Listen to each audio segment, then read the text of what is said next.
Na naman kami sa grocery. Yan guys. $262.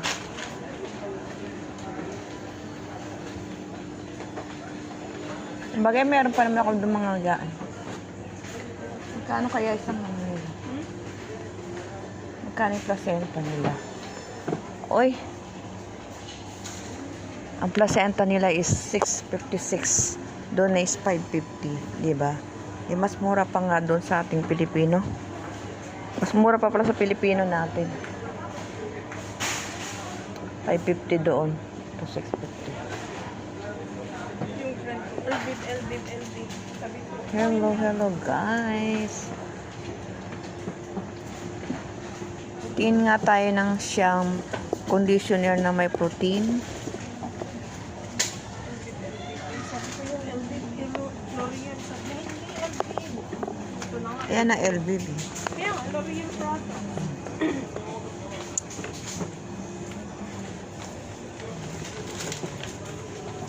Kailangan ko yung may protein. Coconut milk.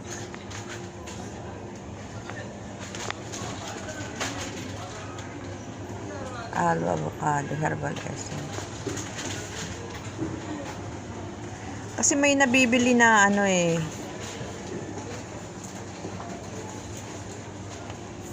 Yan guys.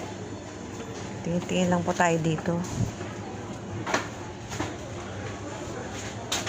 Argan oil and aloe. Meron din akong ganito, yung malaki.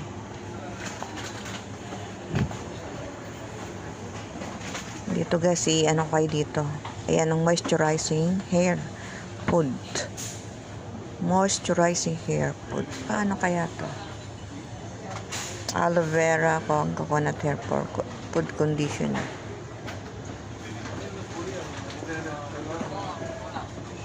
Yan guys, dami-daming klaseng mga shampoo guys.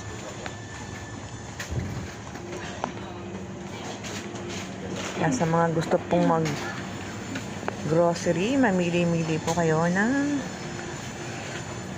mga products na talagang kaya nyo. Pero gusto ko yung toothpaste. Kasi wala na akong toothpaste. Tingnan natin kung mura dito yung toothpaste nila.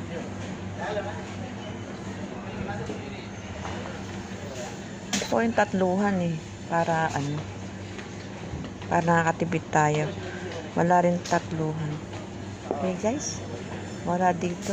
Thank you for watching guys. And please subscribe my vlogs. Thank you.